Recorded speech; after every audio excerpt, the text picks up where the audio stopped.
Welcome to Not Like This, episode 59. I never know what episode number it is.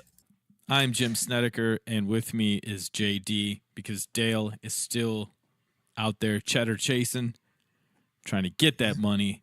So he's not here this week. Has he gotten any money yet? Because I can't do this after this week. So I hope he gets the money, and then he can get back to the podcast. If he can't.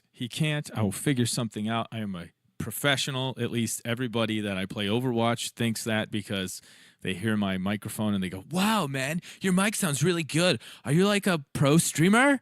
And I say, "No, but I have a podcast." And they say, "What's it called?" And I say, "It's called Not Like This." And then I tell them, and I also sing and I make music. And every time it happens, Dale hates it. He's like, "Yeah, okay, tell him how great his mic is again. That's all he needs. More encouragement." I like how part of it is promoting the podcast, and Dale's like, "Shut up, Jim. We don't talk about that here." Yeah, he just doesn't like that I get the compliments about my microphone quality, and I don't get it. I don't know why. You know, I will say I listen to a lot of podcasts, and some good quality, some bad, but in terms of the audio quality, not whether they're good shows. But some of them are done by professional radio people, and they talk about like, well, we couldn't do the podcast last night because we didn't have studio access. And I'm thinking, you don't need to be in a professional FM radio studio to have a podcast that sounds okay, you know. I think they probably like to have an excuse to not do it. Is probably all it is. Right. Yeah. Oh, we can't do it. We can't get in the studio. We're done. Right. Not doing it this week, guys. Yeah. Podcast is off. Sorry. And you know what are the worst? Are the computer programming podcasts. They have the worst sound quality. They're usually like a Google Hangout that somebody records with like a webcam 6 feet away. Yeah, that's not good. It sounds like this, like, well, hi, guys. I'm Sam Johnson. I'm a JavaScript expert. And you're just trying to listen to that for an hour.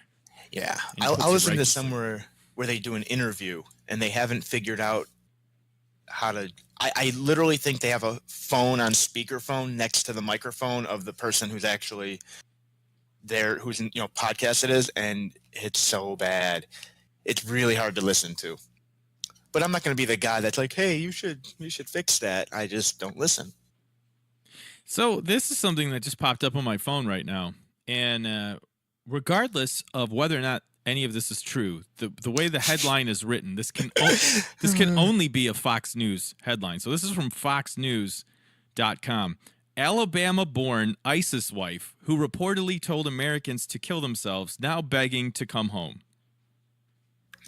Okay, that was like a Mad Libs right there. Can you read that one more time? Because I heard a lot of words, and then, okay. Yeah. Let's do that again. Okay, here's the headline from FoxNews.com. Alabama-born ISIS wife who reportedly told Americans to kill themselves now begging to come home. What? Where is she? Okay, so we've got... She's in... A lady from Alabama who... I guess that means she married someone who's in ISIS and became a member, and then was like, "Oh, Americans die," which, makes sense if you're in ISIS. That's kind of what they believe in. Now she's like, "Just kidding. I want to come home to Alabama." Right? Is that? Yes. So she left. Okay. And she had just escaped from Kurdish forces. Okay, and she's over there. She's being held. She's being held in a refugee camp in northeast Syria. So she says, "We starved and we literally ate grass. I would tell them, please forgive me for being so ignorant. And I was really young and ignorant. And I was 19 when I decided to leave." You're being ignorant. Wow. "I believe that America gives second chances. I want to return, and I'll never come back to the Middle East." Well, I mean, this is a grass is greener situation all the way around. I don't know. She left her family in 2015 in Birmingham, Alabama, to join the bloodthirsty terrorist group. I love that it's Alabama. Oh, boy. So that's a tough one because it sounds like She is an American citizen, Yep. and technically probably didn't commit any crimes. I mean, I don't think being a member of ISIS in another country is. I don't think there's a law that says you can't do that. Couldn't they say though that ISIS, because ISIS is our sworn enemy terrorist organization group, that she's an enemy of the state? Possibly, but she's clearly saying, I don't want to do that anymore. Yeah, true. So, hey guys, I don't do that anymore. Yeah. Yeah. Like that's a tough one. It's like when Chota Boy quits hamster style in Orgasmo. Dad, I don't want to do hamster style anymore. Right. Okay. Man. Yeah, that headline just popped up, and I couldn't stop reading it. I couldn't stop reading it, and I had to read it to everyone. It's so bizarre. Yeah, that's a tough one. Alabama-born ISIS. Yeah, that's so great that it's Alabama too. Like, Alabama is so terrible that you might decide to join ISIS. Now, wait. I always forget. Is Alabama dead last in education, or is that Mississippi? Ooh, I actually think it's Mississippi, and here's why. Because Alabama has Birmingham, which is a real city. They have, like, actual, like, white-collar, educated people. And Mississippi doesn't have anything. What about Jackson? What about good old Jackson? Yeah, I think Jackson is barely a city. This now you have my interest here, and I have to know. Jackson, Mississippi. Okay. Decent population, but is it really the most? Is it really a city? Most populous city of the U.S. state of Mississippi? That's not that good. It's like 100,000, 170, 165,000. Yeah. That's like Joliet. Yeah. That's their big one. Is like Joliet. Well, yeah. Birmingham's only 210, not much bigger, but the metro population is like twice as big as Jackson. Named for Andrew Jackson. No shocker there. Yeah. Ooh. Yeah. Yeah. So yeah, it's probably Mississippi then, right? Right. Yeah, I think it is. Oh boy. So right next to Alabama, though. No. Yeah. They are neighbors. I wonder how deep red that is. Which one? What? Alabama or Mississippi or both of them? Like I mean, well, see, so I think Alabama probably has more blue pockets than Mississippi does. Yeah, I could be wrong. I mean, neither one of them are. Well, Alabama does have a Democrat as a senator right now, but that's because they tried to. The Republicans put up basically a child molester. So please don't vote in child molesters. That's wrong. Yeah. They almost did, but not quite. Speaking of child molesters, have you heard the news about Ryan Adams? Now, not Bryan Adams. He's famous. Okay, so he's famous, and he's written a lot of big hits. Ryan Adams, the other guy. So I did see the story, and I'll let you tell what it is in a second. But okay. my first response was, do I know any Ryan Adams songs? Because I knew it wasn't Bryan Adams, and I was thinking that all the songs that were coming to my head were probably Bryan Adams. So first of all, who's Ryan Adams? He's like a hipster indie rock folky jangle guy. Who is like 40-something years old. Okay. He was married to Mandy Moore for a while. So I don't know. I had always known who he was, but I couldn't name you one song until he covered Taylor Swift's album 1989 in its entirety. Oh, that's an interesting career move. Yeah, he covered that in its entirety in his own style, of course. And okay. And I thought that was sort of dumb at the time, but he had like all this indie cred, and I thought, I don't know, maybe it's cool. Who knows? I'll never hear it. And then story like this comes out, and I'm like, oh, okay, I can safely say I've never liked him. Right. So he's not known for being in a band. Like anything that you would know as Ryan Adams. Not Ryan Adams was the singer of this band that you might have heard of. Correct. Okay. Yes. I feel better about not really knowing who he is then. Yeah, it's probably like a XRT guy, you know? Okay. One of those artists. I can't even think of, I can't name one of his originals. I didn't really listen to any of his stuff. And he was just always one of those guys that seemed like a dickhead in interviews. I don't know. Like not in the interview, but you think like, man, I bet like when those cameras are off, he's a dickhead. Turns out he is, allegedly, according to these, girls, I guess. Is another one of those allegedly, but there's 43 of them and they all independently claim this?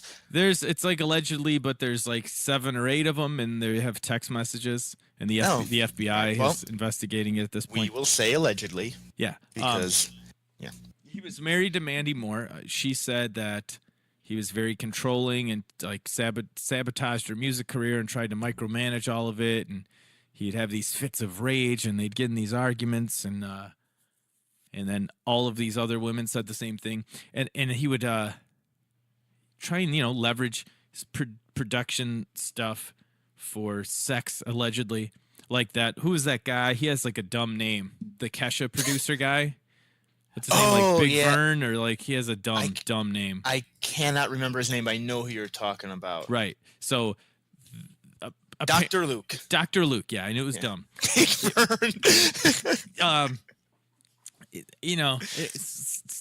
like that, I guess. And I said to a friend of mine that I knew would know about the story, and I think he likes Ryan Adams, which is fine. I said, you know what? Now that you hear all these allegations, what if, I'm just spitballing here, I'm not saying this is true, but let's say you're Ryan Adams. You just broke up with Mandy Moore. You definitely outkicked your coverage on that. And you think, you know what? I'll cover this Taylor Swift album.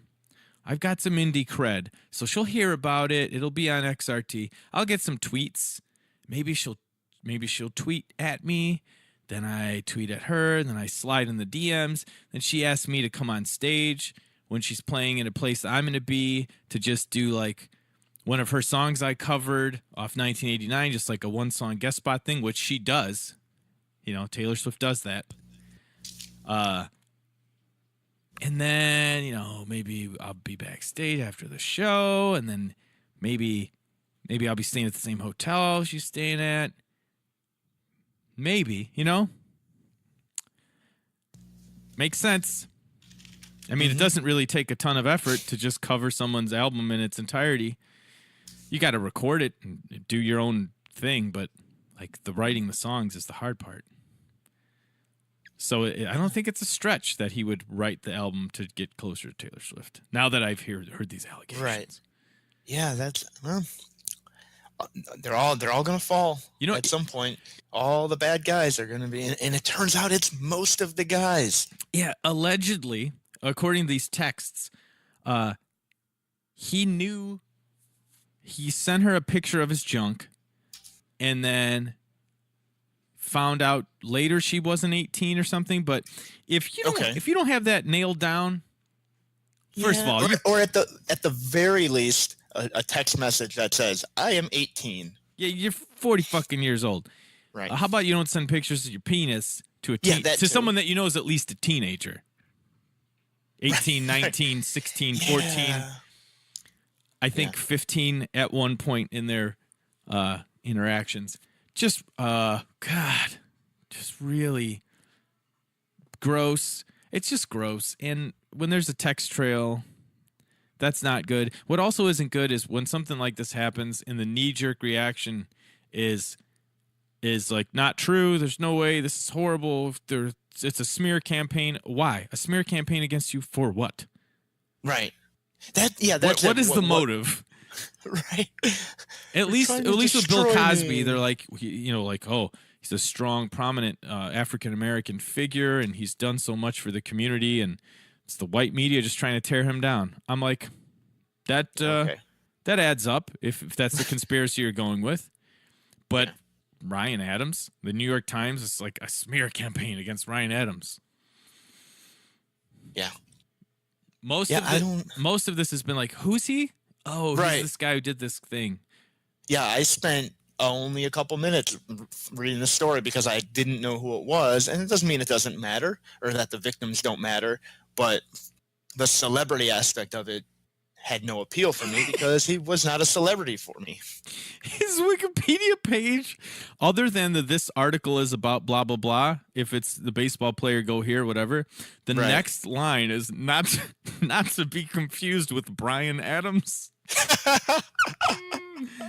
Ooh, boy. That's pretty great. Who is not to be confused with Bryan Adams, the wrestler known as Crush.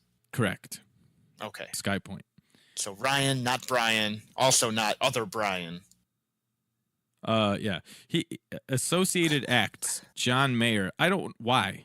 Okay, so wait, does that mean he's just like he kind of is like John Mayer type of music? I think no, that would mean there has to be some sort of tie there, like actual connection. Okay. Like maybe co-wrote a song or something. Maybe he covered a John Mayer album too. Hey, that is a good point. I bet he did. That's so fucking lame. No, I don't see anything that confirms that, but it's like, I guess like a lot of these rock people like him, so they collaborate with him. I don't know. Okay. I don't know what's going on here. Oh, he also has a cover of Wonderwall, which is. So this is just a cover guy, basically. It sounds. I mean, not really, but like that's what he's the most popular things he's done have been those. I don't feel bad for him personally because he is apparently a very bad guy, but I sort of feel bad for a musician generally who has a ton of original stuff, and the only things they're really known for are a couple covers. Yeah, like he's done a lot of like production and songwriting things with other people. Yeah.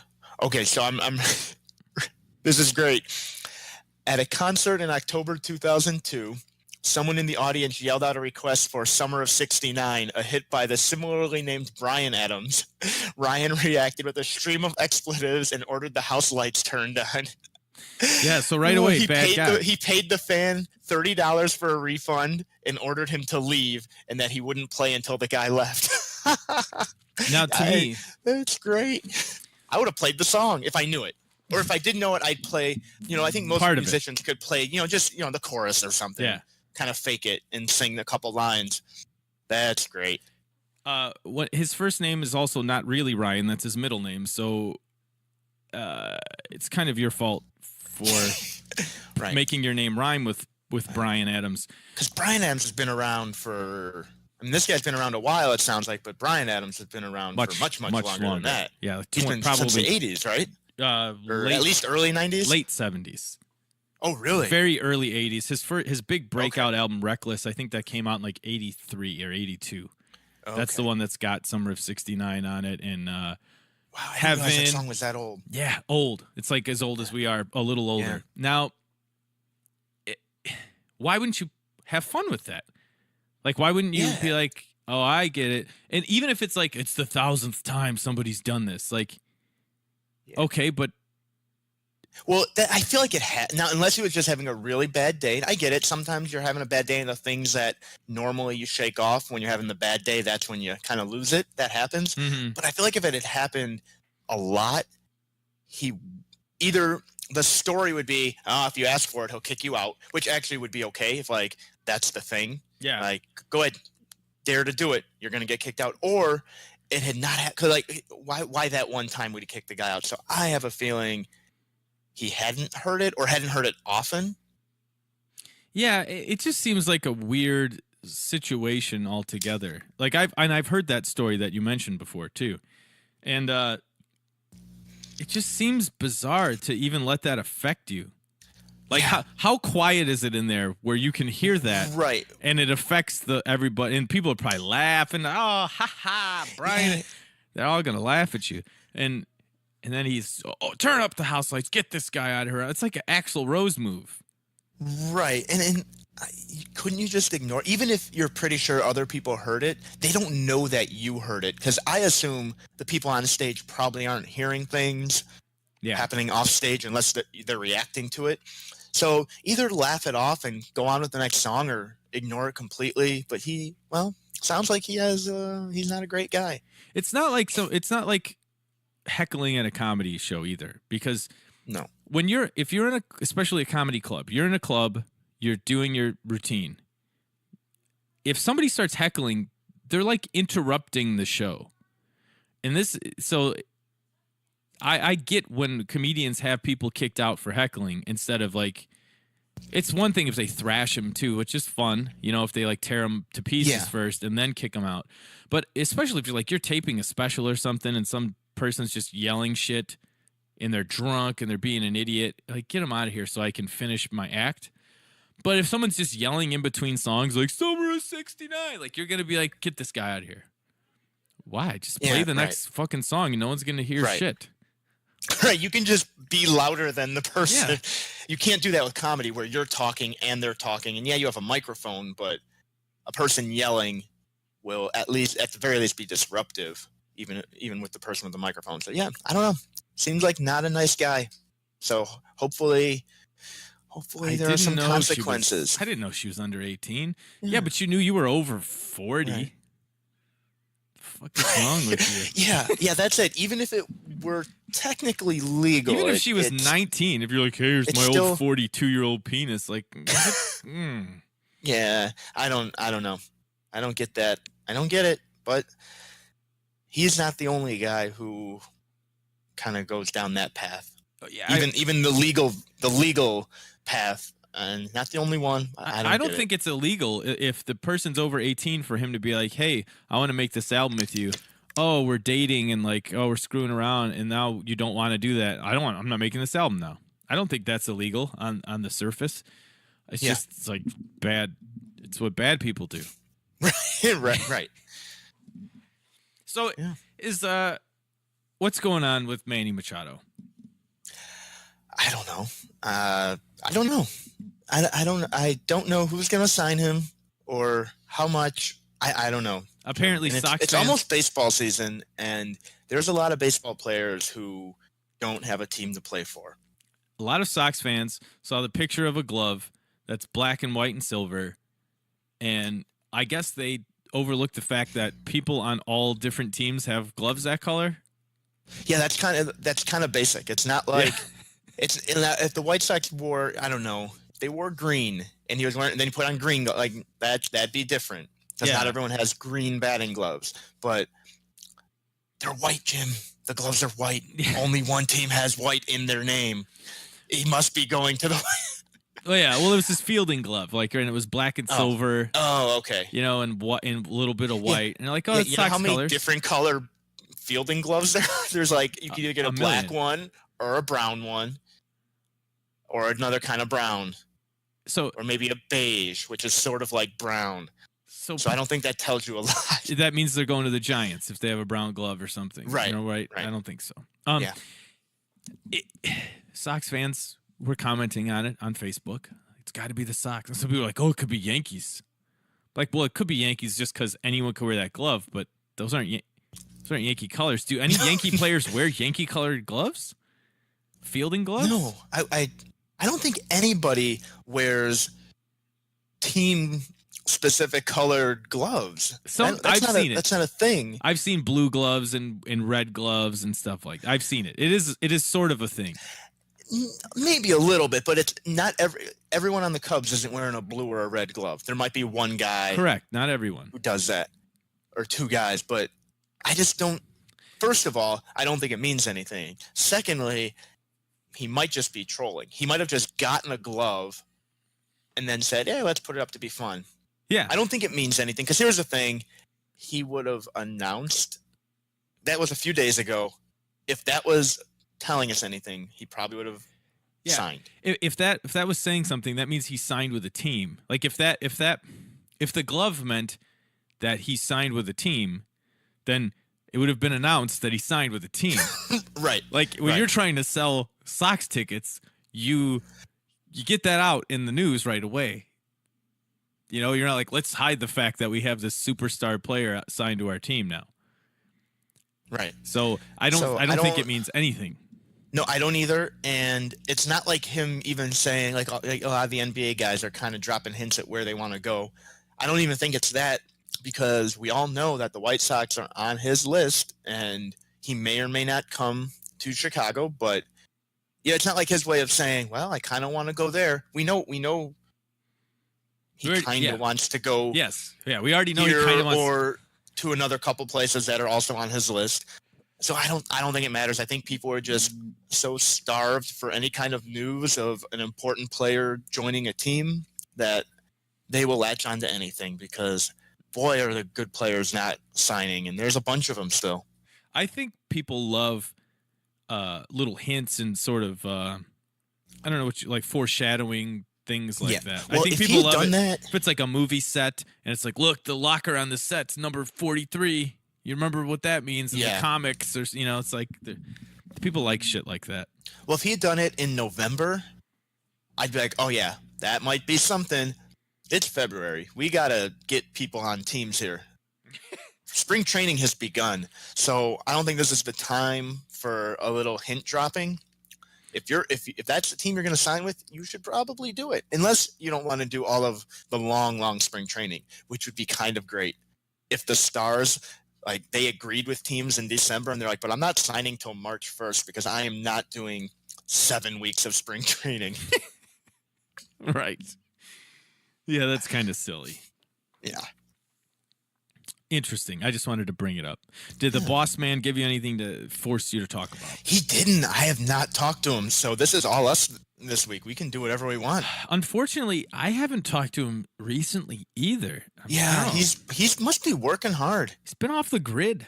I know. It's upsetting me. Or is he on the grid? And I'm used to him being off the grid. I don't know. Maybe that's it. He has a new grid. Am I off the grid? And that's why I don't see him anymore. That could be. It's possible. So that's okay. We got things we could talk about. I got a question for you. Yes, I want to hear it. So I have a very old car. My car is a 2000. Oh, so not old enough to be cool, just old enough to be in disrepair. It's right. And so I've, over the past, I'd say 6 months to a year, not quite a year, 6 to 8 months, I'm at the point where it's starting to have some things wrong with it, and I keep getting, and then they're new things. It's not the same problem over and over again. I don't know when to just say, forget it, I'm getting something new, because I'm spending a lot of money to keep the car drivable. Understood. And I feel like now, if I had just bought a new car back in August, it would have been a much better decision. But I feel like I'm into keeping this thing going.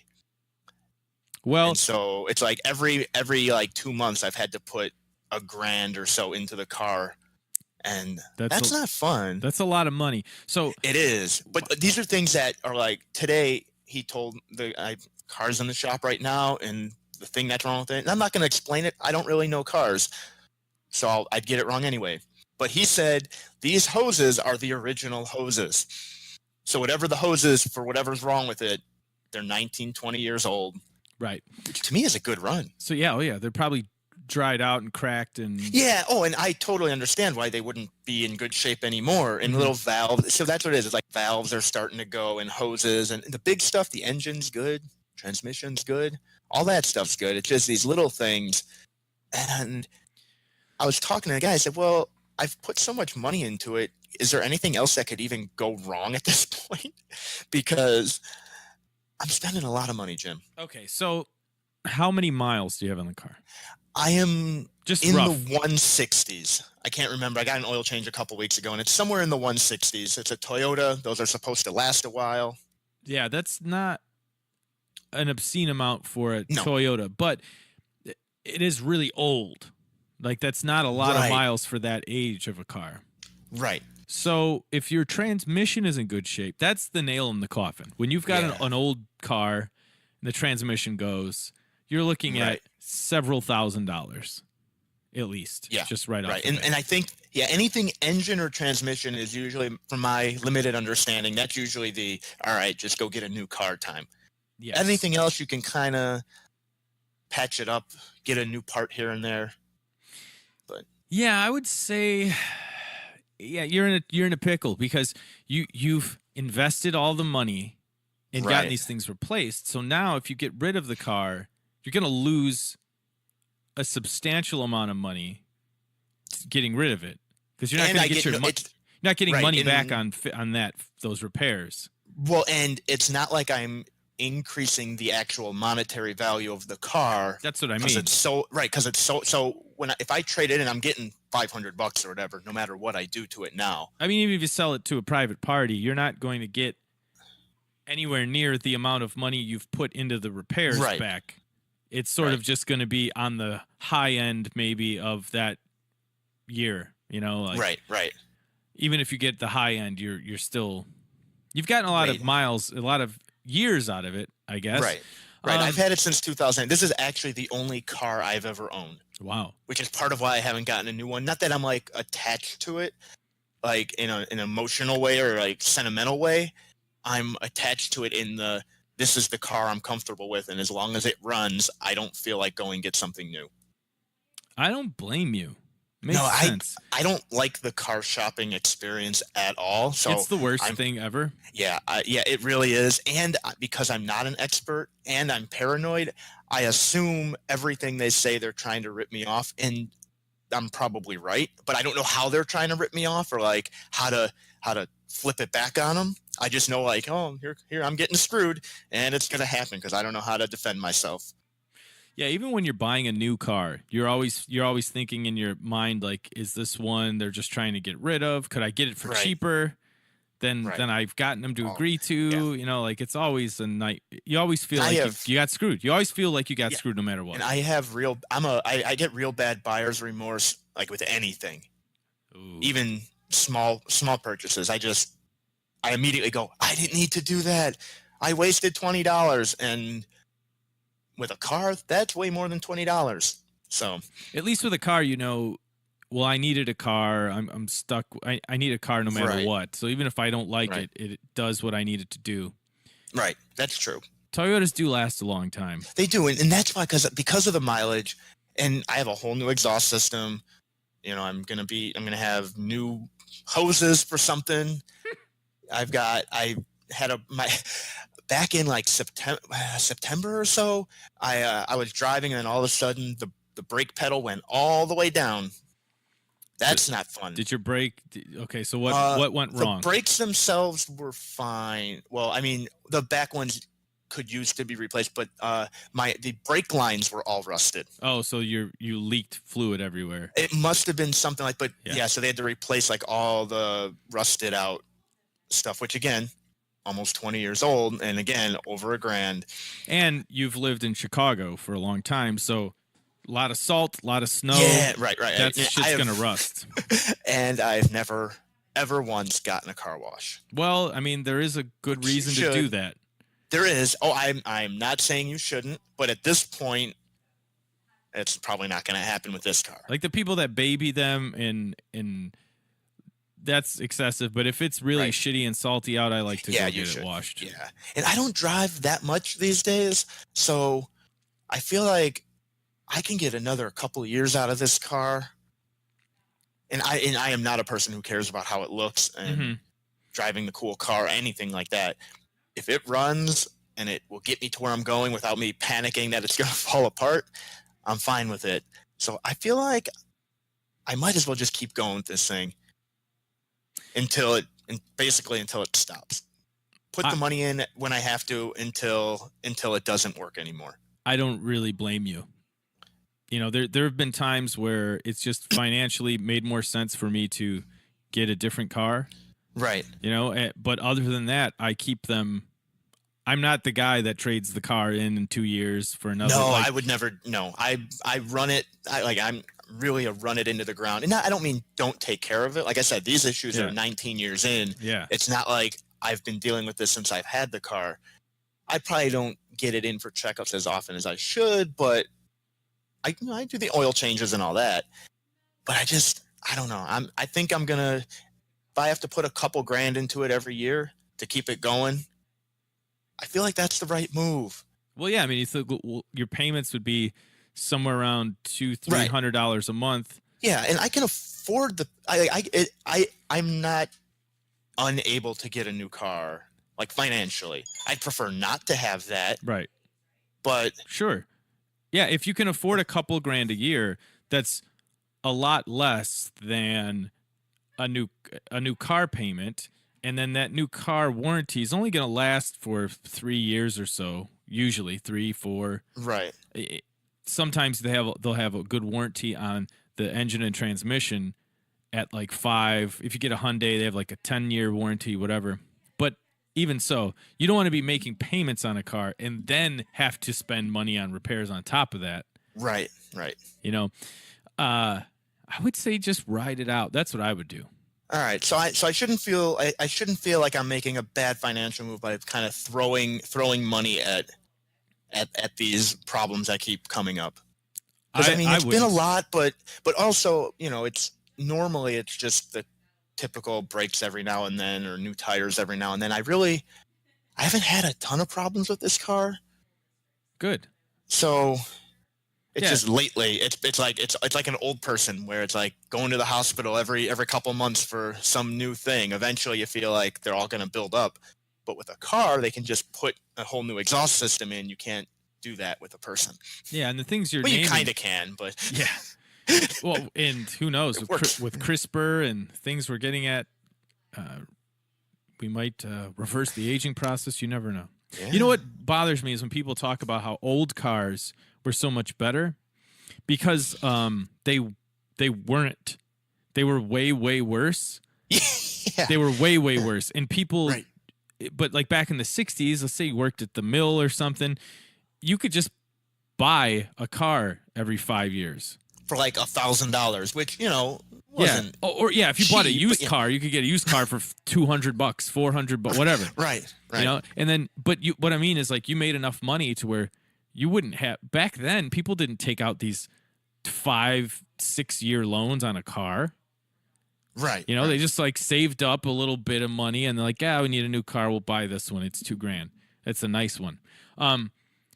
Because they were shitty and they fell apart and they ran like shit. The odometers didn't go to 100,000 miles for a reason.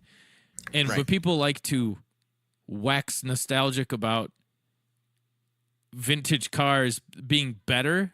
Like if you want to say they're cooler, or they look cooler, yeah, that's whatever. Certainly that's right. different. That's a different story. As far as being more mechanically sound, they were not. But what were your options? You didn't have many. They're not as good mechanically. They're not as safe because they didn't have all the required safety. All the stuff that you have to put in cars now. Yep. The gas mileage was terrible. Horrible. And there were a lot of muscle cars in the 60s and in very early 70s that had a lot of horsepower. But in terms of the average car, like the efficiency of that horsepower and like what it required in terms of having a gigantic engine and burning a lot of gas. If you look at cars now, you can get a Dodge, let's say a Challenger Hellcat. It makes like over 700 horsepower from the factory, which for people that aren't car people, there is no car on the planet Earth in the 60s that would have made 700 horsepower from the factory. And they get like double the gas mileage of one of those old cars.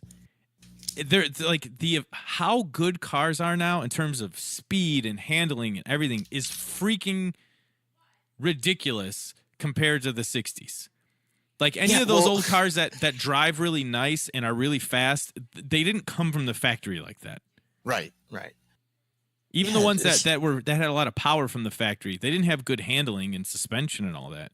So like the new cars just are way better.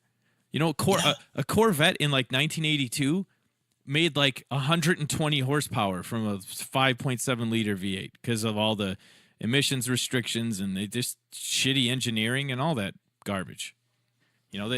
Cars are just better now. Okay. Right.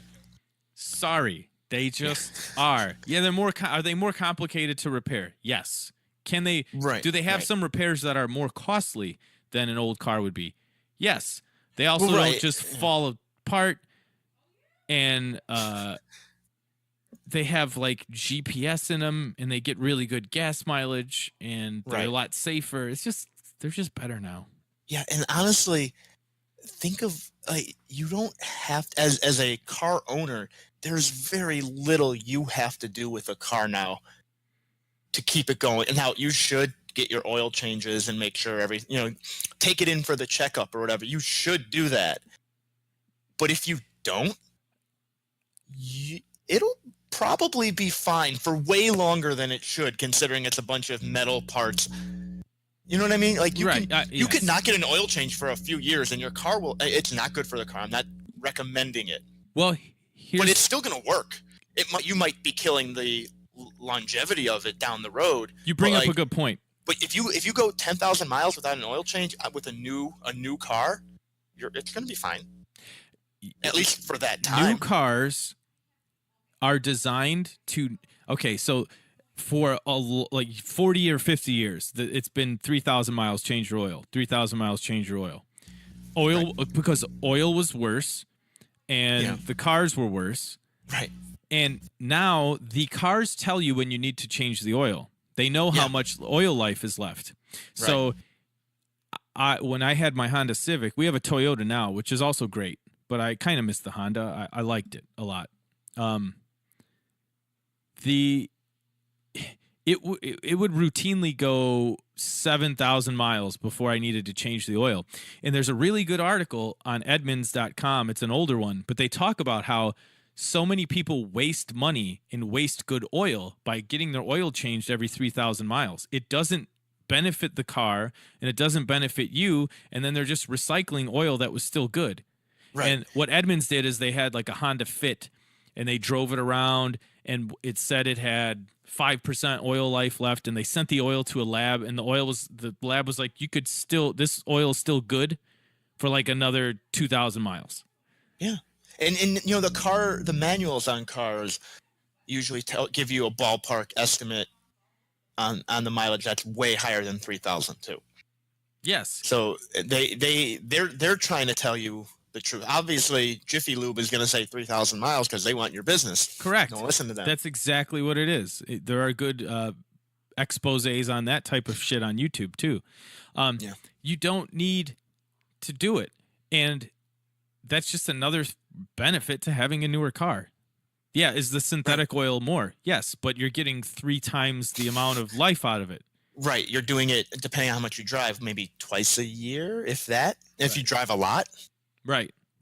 Now I've heard that if you live somewhere where it gets real cold, like it can get cold here, that the oil you should get an oil change for winter because it's a different kind of oil that they use for colder weather. So even if you haven't reached now I don't know if this is true. You might be over there laughing like, you fell for that one. That is how it used to be. That was a thing back in the day. Okay. But now let's say so if you hear like a 5W30. Right. They would change it. That first number would be higher. It would be a thicker, or no, I'm sorry. You go lower in the winter, lower viscosity 5 would in the be winter. 10 would be 10 summer. in the, But the synthetic oil now is like 0W30, and it's just multi-viscosity oil, and you don't need to mess with any of that shit. Oh, okay. See, look at that. We are learning things on the podcast this week. Yeah, don't throw your money away. No. That's the thing. So really just brakes too. I had a Honda Civic. Yeah. I didn't need front brakes replaced for 115,000 miles. Well, now, the recommended is before that, but you check them and you see how much pad's left, and you still got pad left. And by the way, they make a noise to tell you when you should bring it in. Yes. So I don't bother with the brakes until I start to hear the squeal. Yeah, if you don't brake like an asshole, you can get a lot of life out of your brakes. Yeah. Brake pads are better now. Brakes are better. Everything, all the cars are better now, just across the board. Now you mentioned the oil, and how it doesn't matter so much anymore. Now we're talking about my old car. Yes. Is my car too old to fit into that new car? Or are we talking it's not from the 1960s? I would that say maybe... it's you probably, especially if you have a car that's high mileage. Yours isn't super high mileage though, but it's No. really old. Right. And I think people mistake mileage is just sort of an estimate of how much your engine's been used. Right. Because you don't really, because theoretically, I could just like coast down a hill, and my wheels are spinning, and the car's traveling those miles, right? Right, and obviously city driving versus highway driving, all that plays into account. Like your car's been run and started and stopped and everything for 20 years. Right. There is an element of that. I would say whatever your mechanic recommends, I'd go for it. But I think even your car is probably past the point where you got to change the oil out for the winter and the summer. Okay. I guess I could always ask. Yeah.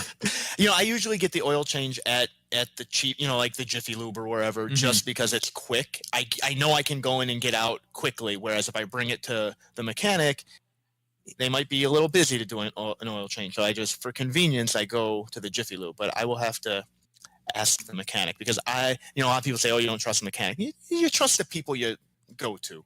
Yeah, and I trust that they'll give me the real answer more than the kid working the Jiffy Lube would. Certainly, it makes perfect sense. You could also probably Google it. Yes, I could do that. The different I don't like car Googling car things. I don't like Googling car questions because usually you just get a bunch of car arguments from different camps of car people. If you go to and when you don't know anything about it, that's super not helpful. Well, yeah, don't just go on some random message board, but if you just do a Google search and you find an Edmunds article or a Car and Driver or something, that just in general about the age of your car and when did these? Because I had never even heard of this 0W. No, I have not seen oil that. until I got my Honda Civic. That was in 2013. I went to change the oil, and I was like, "What the fuck is this 0W?" Yeah, and it's like, yeah, it's full synthetic. I'm like, oh, right. I will say, driving a new car. If you have an opportunity to rent a car and drive it for a few days, do that because it just feels nice. Yeah, they ride nice. They smell nice. Yeah, it's just like, and it's a rental, so I'm not saying wreck it, but I am saying enjoy it. It's not yours. Yeah. It's not yours. See if your insurance will cover it. If not, get the insurance, and you can just enjoy carefree driving. It's great on vacations. We do road trips where we fly to wherever we want to start the trip and then rent a car and drive back. Something else I highly recommend doing it that way because instead of doing the full drive there and back, which is you're kind of cutting what you can do in half unless you take two different routes, fly somewhere, rent a car, drive back. You have that. The whole time is the road trip driving home time. It's great. And you're not putting miles on your own car. That's not a bad idea. Nowadays they don't really charge for mileage. It's just as long as you tell them it's a one-way here to there. They charge a little more for that, but it's not like they're charging for every mile. So you just put 2,000 miles on somebody else's car. Yeah, I would imagine like maintenance-wise, they're probably better off. Like if they assume you're making this long trip, you're going to be going 65, 70 miles an hour, doing very little braking. Right, it's almost all, or it's mostly, highway miles. Easy miles, not a lot of starting and stopping. Right. Well, I'm sure a lot of people are sleeping by now, but that was we got off on a nice tangent. Hopefully, it helps some people out with their car. We haven't done funny today, but I feel like people might have learned something about cars and about indie rock singers who may be sending pictures they shouldn't send to people. So gross. So I've got a wrestling thing, Jim. Okay, please. It's a pretty quick one, but we can talk about Ronda it. Rousey. No, not Ronda Rousey. Oh. Oh, okay. I'll do a quick Rousey thing. So you got to look for. I don't have an image or anything, but they did a thing at the pay-per-view last night where Becky Lynch beat the crap out of her and Charlotte with crutches. Mm-hmm. And she took a crutch shot to the head, and she was like bleeding from the Ronda was bleeding from the side of the head. It was pretty good. She's tough. I mean, obviously she's tough, but well, there's a difference between I'm going into a fight and I know I'm going to get hit, and I just got accidentally hit in the side of the head when I wasn't prepared for it. Like, that's two different types. She wasn't supposed to? Well, she was supposed to be hit with the crutch, but it got her not in the right spot type of thing. Ooh, yeah, I see it. So it was definitely. You looking it up? Yeah. Yeah, it was definitely a mistake. Like, she knew she was going to get hit, but the crutch shot was a little either off or she might have moved. I'm not really sure, but yeah, or it just caught her in a funny spot. It was made of metal after all; it could cut you. Yeah, but, that's up in not the hairline area. Yeah. It was a cool segment, though. You should watch the whole segment; it's fun. I see a GIF of it, GIF of it. GIF. I go with GIF. So do I. I go with GIF for two reasons. One, GIF is a thing. It's peanut butter and it's with a J. And if you just add a T, it's a gift. And it would be weird to call it a gift if it's a present you're receiving. Interesting. So those are my two main arguments for it. And graphics starts with a G. That too. Yeah. So what was your wrestling thing you wanted to talk about? So they've announced the first inductee into the WWE Hall of Fame this year, which they do every year at WrestleMania weekend, and we've got a stable. Hold on, because now see who isn't in is what I run into these days. Yeah, there are a lot. Jeff Jarrett. Obviously, well, he went in last year. God damn it! Why? I don't know. Okay. I don't know. No, Jeff Jarrett's in. So here's the thing now. The Hall of Fame, it's kind of like when they put Harold Baines in the Baseball Hall of Fame this year. Poor Harold Baines. Come on. So Harold Baines being the Jeff Jarrett of baseball. Jesus. That's mean. That I apologize to Harold and all his fans. That was mean. Yeah, how dare you? But Jeff Jarrett really is like a 28 career war type of wrestler. I can't stop. So we got a stable this year, and they were talking about how they were going to put the Hart Foundation in at Bret, Neidhart, and Jimmy Hart. Not the 1997 group with Owen and Pillman and all them. They were talking about that. Now they might still do that, but usually they only do one group a year. They don't double up on that. So they went with a group that honestly thought they were already in, but some of them are in their own way. Interesting. So you're trying to get me to guess? I'm trying to give you a hint here. Okay. Now, is this a WWF group or WCW? Is. Okay. It's WWF. Some of them are already in. And I will say this. It's kind of a big deal for one of the people who's now going to be in. Well, it wouldn't be DX, right? They're already in. It is DX. They're not in yet? Shawn is in, and the New Age Outlaws, I believe, are in. So China's in. China's in, and X-Pac and Triple H. I don't think Triple H is in any way. I could be wrong on that, but that would make sense if he's running the company and still active. Right. So I don't know actually if Triple H is in, but yeah. So China's in, and that's been a big deal. That's been a real big kind of point of contention that people have said. Obviously she deserves to be in. Yeah. I don't think anybody. First of all, it's a wrestling Hall of Fame, so right. It's not a real sport Hall of Fame. So the way of saying who deserves to be in it's all very subjective. But I don't think there's any denying that China, for a lot of reasons, deserves to be in. Yeah, especially if you're comparing it with who's already in, and what impact did they make? Right. That she should totally be in. Correct. She has. So if you look at it from like a sport type of way, she has a bunch of championships. So from that aspect, is she the first female intercontinental champion? And only. First and only. Jesus. Yeah.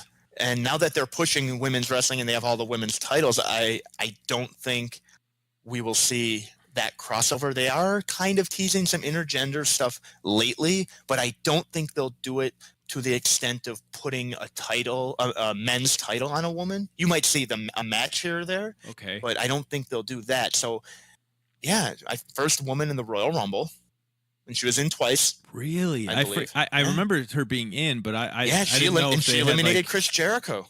Oh, that's who she beat for the IC belt, wasn't it? I believe so. I think she eliminated. I think it was Jericho she eliminated. I think that. No, she beat. I think she beat Jarrett for the title, actually. Oh, but I think Jericho was supposed to get it or something, and they're like, "Yeah, we're gonna put it on China." Right. So China's in, and the controversy has been, and they've said this publicly, we don't want kids Googling who China is because of things they might find. And I guess there's some validity, or not validity, but like, yeah, that could happen. And I get that, but I guess they don't care now. Because she's in. She should be in. But she absolutely obviously sort of a backdoor way to get her in there. That was not a pun. But she, you're not putting her in. You're putting her in as part of a group. Makes sense. Right. She's still kind of in. I said DX thinking they're already, that it couldn't be them because they must already be in. Especially when you have like Shawn Michaels is in, the Outlaws are in. Right. If Triple H isn't in any way, obviously he deserves to be. Sure. Of course. But yeah. Now, so what about the Hart Foundation? Jimmy Hart, Brett, and so Jimmy Hart's in solo, I would imagine, right? I don't know. He should be. Brett obviously is. Neidhart is not, and so that was why people were speculating. Yeah, it's hard to justify putting him in solo. Well, it is. I think it is. But also, since he died this past year, they thought it would be like a good time. Mm-hmm. Let's see. Triple H is not in. He's introduced people a bunch of times, but he is not in. So they're going with Triple H, Shawn Michaels, New Age Outlaws, X-Pac, China. They're kind of doing the whole thing. No Rick Rude as part of it, though. Which, now Rick Rude is in. He was inducted a couple years ago, so he's in by himself. Okay, so even with all the controversy. So it's not really a snub, of the being on both shows. Hey, that was... I don't think he ever had heat for that because he was working on a nightly appearance contract, right? Not even a contract, just like because they didn't need him for house shows or anything. So it's basically he was only working TV, and I think that was one of those things where they would just give him cash. Some people were like, "Hey, we should probably lock him up," and other people, I think Vince was like, "Nah, we don't need to." I've heard that story. I've heard Bruce Pritchard tell that story. Yeah, so I don't think Vince ever had a problem with that. Yeah, it was just sort of an oversight. Or wasn't it like there was like he had to sign something every time and they didn't get him to sign it one time and he just showed up there. That could very well be. But he didn't break any contract. And correct. Hey, if company A is paying you for your work but they're not giving you any security, and company B is like, here's some guaranteed money for a year or however long, you can't blame the guy for taking that actual contract. Yeah, but there was also the thing where he was like hurt, but he wasn't hurt, and then he was like, I can't wrestle. I'm wrestling in WCW. A bunch of guys did that. Right. Yeah, well, that was insurance policy stuff. Lloyd's of London. Yeah. Yeah. They learned their lesson, I guess. So DX is in, and I feel like it's a little bit late to start announcing usually they do it right after the Royal Rumble, and we're already almost to March. Month away, right? Yeah, and I've heard rumors that Bam Bam might get in this year, which I hope so because Bam Bam's my guy. Yeah, and like if I'm fantasy booking 25 years ago, Bam Bam's getting a run on top. Yeah, and it wouldn't be the first time that somebody who had a lot of success outside of the WWE got in. Like you could argue that his WWE run wasn't that long, where he was a big deal, but he had a pretty long run, and he was big in Japan. Right, and he had two different WWF runs. He had the babyface run where he was basically teaming with Hogan when he was in his early 20s, and I've not really seen any of that, but apparently, Hogan was real high on him early. Then he had the later run, main event at a WrestleMania Yep. against Lawrence Taylor. And by the way, if you haven't watched that match in a long time, for what it was, I think it holds up. It's not very long. It's pretty stiff. And they don't do a lot, but it's not bad. And that is a compliment. Because when you get a football player who has no training, he had his 2 months or whatever, it was a solid match. I don't wasn't think a I've ever seen 5-star it. classic. Really, I think it's worth watching. WrestleMania 11. I remember it happening. Like I've probably seen it once when WrestleMania 11 came out on video the first time. Right. But I've definitely not seen it since I've been able to drive a car. Let's put it that way. Yeah. Since you've been able to drive to the video store to rent one, which they don't have those anymore. But no, they don't. Yeah.